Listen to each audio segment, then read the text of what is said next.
18 जून 2023 महाराष्ट्र के पुणे में एक आदमी राजगढ़ फोर्ट को देखने के लिए गया हुआ था। वो वहां पर आराम से घूम रहा था कि तभी उसे खाई के पास एक डेड बॉडी दिखाई देती है। अब जब वो उसके पास जाकर देखता है तो वो डेड बॉडी एक लेडी की थी। वो फौरन पुलिस को कॉल कर देता है। वहां पर पुलिस की एक टीम पहुंच जाती है और जब उस लड़की की बॉडी को देखा जाता है तो उस लड़की की बॉडी पर काफ़ी ज़्यादा चोट के गहरे निशान थे और उसकी बॉडी सड़नी स्टार्ट हो चुकी थी, जिससे यह पता चल रहा था कि इस लड़की की बॉडी को यहाँ पर फेंके हुए लगभग 7 से 8 दिन हो चुके हैं। अब पुलिस आसपास के एरिया की इन्वेस्टिगेशन करती है और वहाँ पर लड़की का मोबाइल फ़ोन, उसका चश्मा और उसके जूते मिलते हैं। अभी पुलिस के लिए क्वेश्चन ये था कि आखिर ये लड़की कौन है, इसीलिए पुलिस ने फ़ोन का डाटा निकालना स्टार्ट किया एंड आसपास के पुलिस स्टेशंस में भी इस बात की इंफॉर्मेशन दे दी। तभी पुलिस को पता चला कि पास के ही एक पुलिस स्टेशन में एक लड़की के मिसिंग होने की कंप्लेंट लिखाई गई थी एंड ये कंप्लेंट 14 जून 2023 को लिखाई हुई थी। इसीलिए पुलिस ने मोबाइल डेटा और उस एफआईआर के बेस पर उस लड़की के पेरेंट्स को कांटेक्ट किया एंड उनको वहां पर बुला लिया। लड़की के पेरेंट्स उस डेड बॉडी को देखकर अपनी बेटी को फौरन पहचान जाते हैं और वो बताते हैं कि ये लड़की उनकी ही बेटी है और इसका नाम रचना पवार है। उन्होंने बताया कि रचना पवार 12 जून को अपने एक दोस्त राहुल रंडोरी के साथ राजगढ़ किला देखने के लिए गई थी, बट उसके बाद से ये दोनों गायब हो गए। लड़की के पेरेंट्स और राहुल रंडोरी के पेरेंट्स ने 13 जून को दोनों को ढूंढने की बहुत ज़्यादा कोशिश की, बट जब ये नहीं मिले तो फाइनली उन्होंने 14 जून को इनके मिसिंग होने की रिपोर्ट लिखा। अभी पुलिस को लग रहा था कि दर्शना और राहुल के साथ कोई एक्सीडेंट हुआ होगा। ये पहाड़ी पर घूमने के लिए गए थे और हो सकता है वहाँ से इनके साथ कोई एक्सीडेंट हुआ और ये नीचे गिर गए। इसीलिए पुलिस उस इलाके में जहाँ पर दर्शना की बॉडी मिली थी वहाँ पर राहुल की बॉडी को भी ढूंढने की कोशिश करती है, बट वहाँ पर उसकी बॉडी नहीं मिलती। दूसरी तरफ दर्शना की बॉडी की पोस्टमार्टम रिपोर्ट आ चुकी थी और उसमें ये साफ साफ बताया हुआ था कि दर्शना की बॉडी पर 22 से 23 बार किसी धारदार चीज से अटैक किया गया है और इतना ही नहीं, उसके सिर को एक पत्थर से कुचला भी गया था। अब पुलिस को साफ पता चल चुका था कि यह कोई एक्सीडेंट नहीं था बल्कि एक मर्डर था। अब जब ये पता चल चुका था कि दर्शना का मर्डर हुआ है तो पुलिस के पास अब 2 थ्योरीज निकलकर सामने आ रही थी। पहला ये था कि राहुल और दर्शना दोनों घूमने के लिए गए थे और वहाँ पर उनकी किसी से लड़ाई हुई जिसने इनको मार डाला, एंड दूसरी थ्योरी ये थी कि राहुल ने ही दर्शना को मार डाला और उसके बाद वहाँ से भाग। अब पुलिस इस केस के लिए अलग अलग टीम्स बना देती है।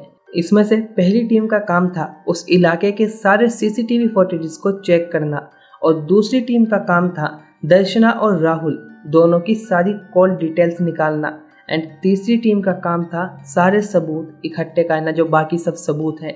और एक चौथी टीम और थी जिसका काम था इस सभी इंफॉर्मेशन को एनालाइज करना और इस केस को सुलझाना। पुलिस इस केस की इन्वेस्टिगेशन बहुत ही सीरियस तरीके से कर रही थी। यहाँ पर पुलिस को पता चलता है कि दर्शना और राहुल दोनों अहमदनगर के गांव टाउन में रहा करते थे। ये दोनों बचपन से एक साथ खेला करते थे। इनकी बचपन से ही फ्रेंडशिप थी और दोनों एक साथ पढ़ते थे, एक साथ इन्होंने कॉलेज किया और सब कुछ इन्होंने एक साथ ही किया था। अब ग्रेजुएशन होने के बाद दर्शना और राहुल दोनों ही MPSC का एग्जाम देने के लिए, यानी कि महाराष्ट्र पब्लिक सर्विस एग्जाम देने के लिए पुणे आ जाते हैं और यहाँ पर दोनों अपना अलग अलग रूम ले लेते हैं और पूरी मेहनत से MPSC की एग्ज़ाम की तैयारी करने लगते हैं।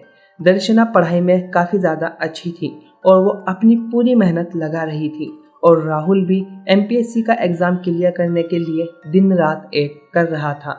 दर्शना MPSC का एग्ज़ाम क्लियर कर लेती है, बट अनफॉर्चुनेटली राहुल इस एग्ज़ाम को क्लियर नहीं कर पाता। दर्शना ने MPSC के एग्ज़ाम में टॉप किया था, वो 3rd रैंक लेकर आई थी और उसको फॉरेस्ट रेंजर की जॉब मिल गई थी। कुछ दिन बाद उसकी ज्वाइनिंग होने वाली थी, इसीलिए दर्शना वापस अपने होम टाउन अहमदनगर आ जाती हैं। बट राहुल अभी भी वहीं पर रहकर तैयारी कर रहा था। साथ ही साथ अब उसने एक डिलीवरी बॉय का काम करना भी स्टार्ट कर दिया था ताकि वो अपने छोटे मोटे खर्चे उठा सके। अब 11 जून 2023 को दर्शना के कोचिंग वाले उसको सम्मानित करने के लिए कोचिंग में बुलाते हैं, जिस वजह से दर्शना अहमदनगर से एक बार और वापस पुणे चली जाती है। वहाँ पर उसकी मुलाकात फिर से राहुल से होती है, जो कि अभी भी तैयारी कर रहा था। अब राहुल उससे कहता है कि तुम तो अब तुम्हारी ड्यूटी लग जाएगी, उसके बाद तुम्हें टाइम नहीं मिलेगा, तो एक बार दोनों एक साथ घूमने के लिए चलते हैं। जिसके बाद वो 12 जून 2023 को राजगढ़ फोर्ट में घूमने के लिए चले जाते हैं एंड वहीं से दोनों मिसिंग हो जाते हैं। जिसके बाद 18 जून 2023 को पुलिस को दर्शना की डेड बॉडी मिलती। अब पुलिस की जो टीम सीसीटीवी फुटेजेस को देख रही थी, उनको एक चीज़ दिखाई देती है।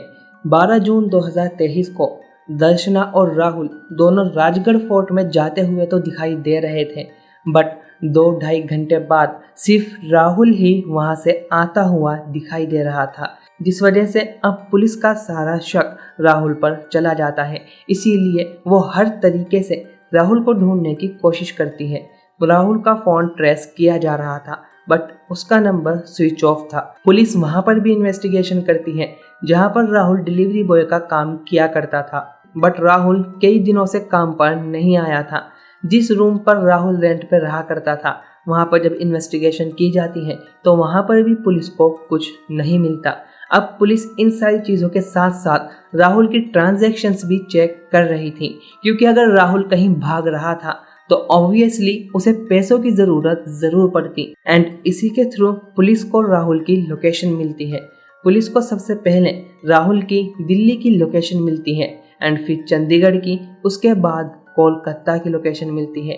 अब अलग अलग लोकेशन पर राहुल जा रहा था, जिस वजह से पुलिस को अब यकीन हो रहा था कि हो ना हो दर्शना का मर्डर राहुल ने ही किया। अब फाइनली 21 जून 2023 को पुलिस राहुल रंडोरी को अरेस्ट कर लेती है एंड उससे सबसे पहला क्वेश्चन जो पूछा जाता है वो ये था कि आखिर जब दर्शना और राहुल बचपन से एक साथ पढ़े लिखे बचपन से दोस्त थे, उन्होंने ग्रेजुएशन भी साथ की थी, तो फिर ऐसा क्या हुआ कि राहुल ने दर्शना को मार डाला। अब राहुल सारी बातें बताना स्टार्ट करता है।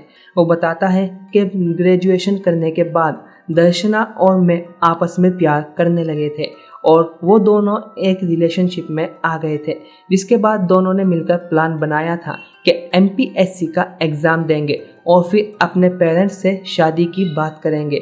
अब प्लान के मुताबिक दोनों MPSC का एग्ज़ाम देने गए, बट अनफॉर्चुनेटली राहुल वो एग्ज़ाम क्लियर नहीं कर पाया। जिसके बाद दर्शना अपने घर पर गई और अपने पेरेंट्स से राहुल से शादी करने की बात की। दर्शना के पेरेंट्स ने दर्शना को बोला कि राहुल के पास कोई भी जॉब नहीं है, बट अब दर्शना के पास एक फॉरेस्ट रेंजर की जॉब है और उसके पास हज़ारों ऑप्शंस अवेलेबल हैं।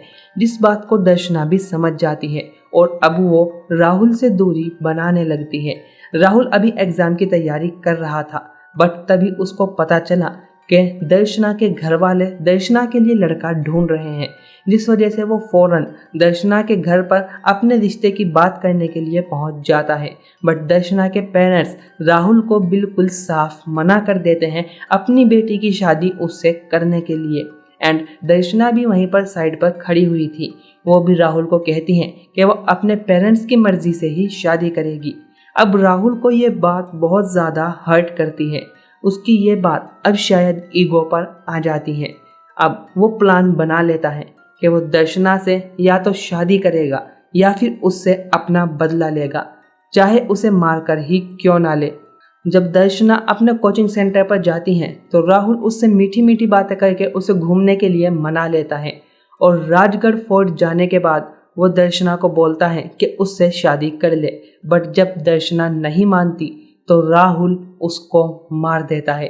सबसे पहले उस पर चाकू से अटैक करता है, फिर उसका सिर पर पत्थर से मारता है और फिर उसकी डेड बॉडी को खाई में धक्का दे देता है। राहुल अभी जेल में है। And guys, this was the case of Darshana and Rahul. अगर किसी रिश्ते में भरोसा, इज्जत और आज़ादी ना हो तो वो रिश्ता एक कैद खाना हो जाता है। दर्शना की तरह ना जाने कितने लोग अपने सपनों की उड़ान भरने से पहले अपनी जिंदगी खो देते हैं। अगर आप कहीं पर बाहर जा रहे हैं तो अपने फैमिली में से किसी पर्सन या फिर किसी ट्रस्टेड दोस्त को बताकर जाएं कि आप कहां पर जा रहे हैं, किसके साथ जा रहे हैं। और अगर आपको कुछ भी थोड़ा सा भी अजीब लगे तो वहां से फौरन निकलें। दूसरों पर भरोसा करो लेकिन आंख बंद करके नहीं। तो गाइस, तुम्हारा इस केस के बारे में क्या कहना है कमेंट सेक्शन में ज़रूर बताना। और अगर इस तरीके की डॉक्यूमेंट्रीज तुम्हें पसंद है तो चैनल को सब्सक्राइब करो और इस वीडियो को लाइक करो। और अगर कोई स्पेशल केस है जिसके बारे में तुम जानना चाहते हो तो वो भी कमेंट सेक्शन में ज़रूर बताओ। मिलते हैं नेक्स्ट वीडियो में। Thank you for watching.